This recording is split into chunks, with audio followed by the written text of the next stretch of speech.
है guys, welcome back to ख्याल 3 बजे टेक। मेरा नाम है सुधांशु और मैं आपके लिए फिर से एक नया ट्यूटोरियल लेके आया हूँ आज। और आज का भी ट्यूटोरियल ज़्यादा बड़ा नहीं होगा, लेकिन बहुत इंपॉर्टेंट चीज़ है ये, और बहुत लोगों ने इसके लिए रिक्वेस्ट किया था। तो ये आज मैं आपको बताऊंगा कि अपनी एनिमेट सीसी में अपनी लाइब्रेरी कैसे क्रिएट करें, ताकि आप कहीं पे भी किसी एक प्रोजेक्ट में कोई एक ऑब्जेक्ट बनाए एक या फिर कोई एक सिंबल बनाए। जैसे कि मान लीजिए कि आपने कोई पेड़ बनाया या फिर किसी की आंखें बनाई या फिर लिप्स बनाए, और उसको बार बार बाकी सारे एनिमेशंस में कैसे यूज़ कर सकते हैं, कैसे इंपोर्ट कर सकते हैं और कैसे यूज़ कर सकते हैं। तो चलिए बिना किसी देरी के स्टार्ट करता हूँ आज का वीडियो। अगर आपको ये वीडियो पसंद आता है तो प्लीज़ इसे लाइक कीजिएगा। चैनल को सब्सक्राइब नहीं किया तो प्लीज़ इसे सब्सक्राइब कर लीजिएगा। और अगर अभी तक आपने मेरा ख्याल 3 बजे हॉरर चैनल वाला जो एनिमेटेड वीडियो है वो अगर अभी तक नहीं देखा है तो जाके देखिए। मैंने एक नई हॉरर स्टोरी डाल दी है। आई होप आपको पसंद आएगी। पसंद आती है तो प्लीज़ लाइक करना और चैनल को सब्सक्राइब करना ना भूलें। तो चलिए अब वीडियो पे आते हैं। वीडियो शुरू करता हूँ मैं।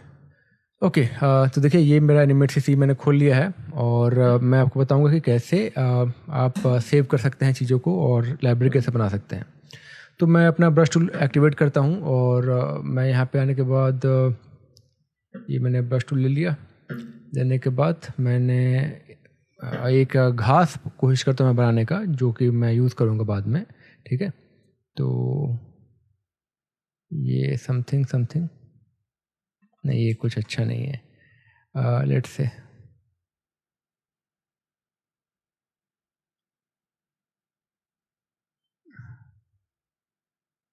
ठीक है, तो ये मैंने घास का आउटलाइन बना लिया है। मैं इसको पेंट कर देता हूँ। पेंट करने के लिए मैंने ये टूल यूज़ किया है। एक मिनट मैं अपना जो की लॉगर एक्टिवेट कर लेता हूँ, तो होपफुली आपको अब समझ में आएगा कि मैं क्या प्रेस कर रहा हूँ।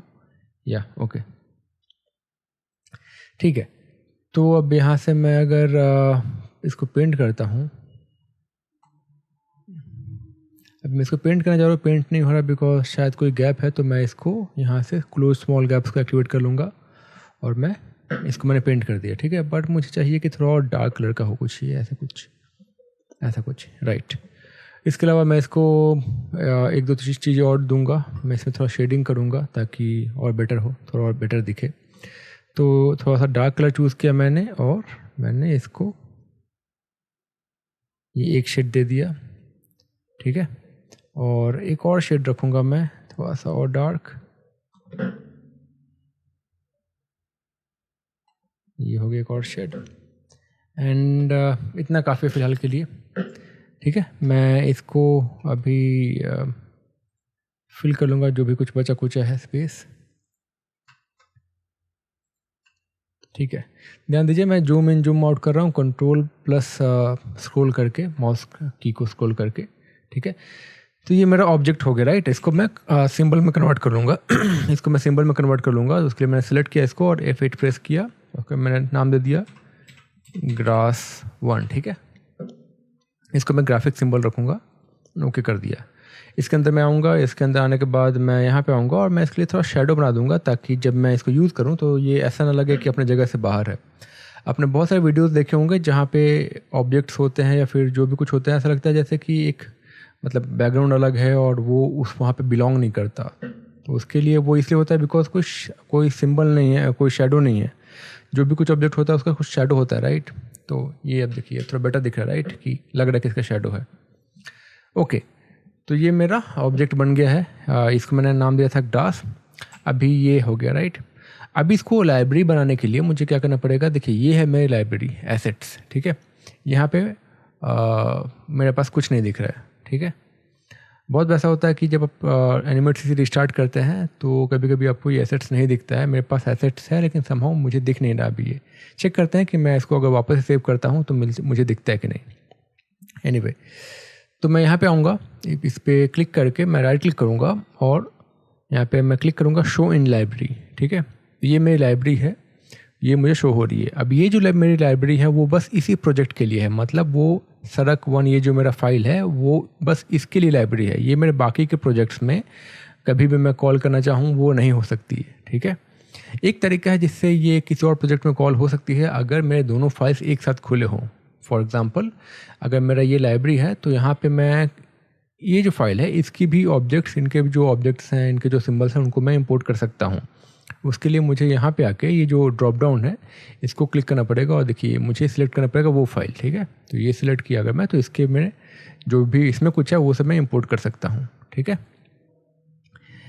पर प्रॉब्लम क्या बात यह है कि हम लोग नॉर्मली हमेशा एक ही प्रोजेक्ट पे काम करेंगे और बहुत बार हो सकता है कि मुझे जो ऑब्जेक्ट चाहिए वो जो खुला हुआ मेरा प्रोजेक्ट है उसमें नहीं होगा, तो इसके लिए हम इसको एसेट्स में सेव करते हैं और वही सबसे इंपॉर्टेंट चीज़ है। एनीवे, तो मैं इस पर क्लिक करके राइट क्लिक करके शो इन लाइब्रेरी करूँगा तो मुझे यहाँ पे लाइब्रेरी में दिखेगा grass1। अब मुझे इसको राइट क्लिक करना होगा एंड इसको सेव एज एसेट करना पड़ेगा, ठीक है। इसको मैं क्लिक करूँगा तो जब क्लिक करता हूँ तो मुझे नाम पूछता है कि क्या नाम देना चाहोगे इसे आप, तो मैं इसको नाम दिया मैंने इसको grass1, ठीक है। ध्यान दीजिए कि एसेट्स में आप यूनिक नेम नहीं भी देंगे तो भी एसेट्स क्रिएट हो जाएंगे, ठीक है। तो पर कोशिश कीजिए कि आप यूनिक नेम दीजिए ताकि आप उसको खुद से डिफ्रेंशिएट कर पाओ, ठीक है। एसेट्स ये दे दिया मैंने और ये मेरा ऑब्जेक्ट है इसलिए ये इस पर क्लिक है और ये मेरा स्टैटिक ऑब्जेक्ट है, मतलब इसमें कुछ एनिमेशन नहीं है, ठीक है। इसको कीवर्ड में टैग कुछ दे दूंगा मैं ग्रास करके, ठीक है। तो ये बेसिकली टैग्स है कि किस कैटेगरी में आता है एंड मैं इसको सेव करूँगा, ठीक है। तो ये मेरा सेव हो गया। अभी मैं एसेट्स में आऊँ, अभी मुझे ये नहीं दिख रहा है तो मैं इसको अपना जो एनिमेट सीसी है उसको मैं रिस्टार्ट करूँगा। इसको मैं क्लोज़ करता हूँ, इसको मैं सेव कर लेता हूँ और मैंने इसको रिस्टार्ट कर लिया। तो फिर मैं यहाँ से मैंने इसको मैं वापस रिस्टार्ट कर रहा हूँ। बहुत बार एडोबी एनिमेट में ऐसा इश्यूज हो जाता है कि आपको कुछ ढंग से काम नहीं कर रहा है या फिर कुछ दिख नहीं रहा है, कुछ मिसिंग है, तो उस समय आप रिस्टार्ट कर लीजिए, अपना जो प्रोजेक्ट है उसको रिस्टार्ट कर लीजिए, सब ठीक हो जाता है। ये मेरा प्रोजेक्ट था, इसको मैं वापस से खोल लेता हूँ। इसको मैं डबल क्लिक किया तो ये मेरा प्रोजेक्ट मेरा खुलने लगा। ओके, ठीक है। अभी देखिए, अभी मेरा एसेट्स ये जो विंडो है इसमें मुझे मेरा जो एसेट्स हैं जो मैंने सेव किए हैं वो सब दिख रहे हैं मुझे। अब ये था ग्रास, राइट। तो ये मेरे पास मैंने इसको सेव किया था स्टैटिक में। तो देखिए यहाँ पे एसेट्स में मेरे पास दो चीज़ें हैं, एक डिफ़ॉल्ट है और एक कस्टम है। डिफ़ॉल्ट मतलब वो सारी ऑब्जेक्ट्स हैं जो कि एनिमेट सीसी पहले से हमें बना के देता है एज सिंबल। फॉर एग्जांपल जैसे ये सेंटर रन है, ये भेड़िया है एंड ये सब चीज़ें पहले से एनिमेट सीसी बना के देता है। ये है कस्टम, ये वो चीज़ें हैं जो मैंने बनाई है। इसमें आता हूँ मैं। अब यहाँ पे दो विंडोज़ हैं, दो ड्रॉप डाउन्स हैं, एक है एनिमेटेड और एक है स्टैटिक। देखिए, तो स्टैटिक में वो सब चीज़ें होंगी जिसमें एनिमेशन नहीं है, जो कि सिंगल फ्रेम वाला होगा। जहाँ पे भी फ्रेम 2 हो जाएंगे इसके अंदर तो वो एनिमेटेड में चला जाएगा, ठीक है। देखिए ये मैंने ग्रास सेव किया था, राइट। तो ये ग्रास हो गया, इसको मैं बंद करता हूँ, ठीक है। ये मेरा ग्रास है। अभी मान लीजिए मैंने एक नया प्रोजेक्ट खोला, ठीक है। तो फाइल, न्यू, और इसको मैं प्रोजेक्ट खोल लूँगा। इसको मैं देता हूँ 1920 एंड क्रिएट किया, ठीक है। इसमें अगर मैं चाहूँ तो ये जो ग्रास था ना, इसको मैं कॉल कर सकता हूँ। इसको कॉल करने के लिए मुझे इसको क्लिक करना पड़ेगा, क्लिक एंड ड्रैग, ठीक है। तो ये मेरे पास यहाँ पे आ गया। अब आपको ध्यान देना है कि जब भी आप कोई एसेट इंपोर्ट करते हैं तो आपको वो हमेशा नया लेयर पे मिलता है। मतलब जैसे मान लीजिए मेरे पास एक लेयर पहले से है, ठीक है, एक और लेयर पहले से है। अब अगर मैं इसको फिर से इंपोर्ट करूँ तो देखिए मेरे पास 2 लेयर्स आ गए। ग्रास के यहाँ पे 2 लेयर्स अलग अलग आ गए, राइट। कितना भी कोई भी एसेट जब आप इंपोर्ट कीजिएगा तो हमेशा आपको एक नया लेयर पे मिलेगा। तो फॉर एग्जांपल मैं अगर ये ट्री इंपोर्ट करूँ तो देखिए मेरे पास एक नया पेड़ आ गया। इसको मैं छोटा कर लेता हूँ थोड़ा, ये भी मैंने बनाया है। और देखिए इसके लिए भी मेरे पास एक नया लेयर आ गया, ट्री 1, ठीक है। तो हमेशा ये नया लेयर पे आएगा। तो आई होप आपको अब समझ में आ गया होगा कि आप एसेट्स कैसे इंपोर्ट करते हैं। और इसको मैं थोड़ा सा अगर आप दिखाऊं, देखिए मैंने ये इधर आ गया, इसको थोड़ा मैं बड़ा कर लेता हूँ और बड़ा करता हूँ मैं, ठीक है। तो ये मेरे एसेट्स ऐसे क्रिएट होते हैं। इस तरीके से आप अपना एनिमेट सीसी में या फिर एडोबी एनिमेट में अपनी ओन लाइब्रेरी क्रिएट कर सकते हैं। फॉर एग्जांपल देखिए मैंने यहाँ पे बहुत सारी चीज़ें क्रिएट करके रखी हैं कैरेक्टर्स हैं, ऑब्जेक्ट्स हैं, घर हैं, वगैरह वगैरह। इन सब चीज़ों को मैं अपने एनिमेटेड प्रोजेक्ट्स में यूज़ करता हूँ और आप भी इस तरीके से यूज़ कर सकते हैं। देखिए अभी अगर मान लीजिए कि आपके पास अगर आपको कुछ सर्च करना है, आपने कुछ बनाया है, तो आप यहाँ पे सर्च कर सकते हैं। फॉर एग्जांपल मैं आई सर्च करता हूँ तो देखिए मेरे पास ये आँखें हैं, ये मैंने बना के रखी है। इसको मैं अगर इम्पोर्ट करता हूँ नए लेयर पे मुझे मेरी ये आँखें मिल गई। अब ये इन आँखों को मैं किसी और प्रोजेक्ट में, किसी और कैरेक्टर में डाल सकता हूँ और यूज़ कर सकता हूँ। सिमिलरली मेरे पास लिप्स हैं, ठीक है। देखिए ये लिप्स है मेरे पास, तो इनको मैं यहाँ पर इंपोर्ट कर लूँ तो इसको मैं किसी और प्रोजेक्ट में यूज़ कर सकता हूँ, ठीक है। अलग अलग लिप शेप्स हैं, ठीक है। किसी और कैरेक्टर में ये लिप्स मैं दे सकता हूँ, तो मुझे बार बार लिप्स बनाने की ज़रूरत नहीं पड़ेगी, बार बार आँखें इंपोर्ट करने की, आँखें बनाने की ज़रूरत नहीं पड़ेगी। तो इस तरीके से ये काम आता है। तो आई होप आपको ये समझ में आ गया हो और आप इसको यूज़ करेंगे, और हो सके तो जितना ज़्यादा आप लाइब्रेरी क्रिएट करते जाएंगे उतना ज़्यादा आपको आगे जाने पे आपका काम आसान होता जाएगा, बार बार आपको ड्रॉ नहीं करना पड़ेगा।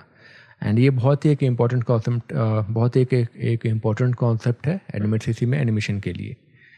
तो मिलते हैं अगले वीडियो में। अगले वीडियो में होपफुली मैं आपको या तो मैं बताऊँगा कि बैकग्राउंड्स प्रॉपरली कैसे बनाते हैं विथ लेयर डेप्थ, या फिर मैं आपको बताऊंगा कि कोई भी एक कैरेक्टर को स्टार्टिंग से लेकर एंड तक उसका front pose, side pose, back pose, front walk, side walk, back walk, सब कुछ, head, side head, head movement, everything about character designing, जिससे आप कोई भी कैरेक्टर बना सकते हैं, सब कुछ वो एक वीडियो में होगा। वो वीडियो बहुत बड़ा होगा लेकिन सब कुछ आपको उसमें मिल जाएगा। चलिए मिलते हैं अब अगले वीडियो में। बाय बाय, अपना ख्याल रखिए।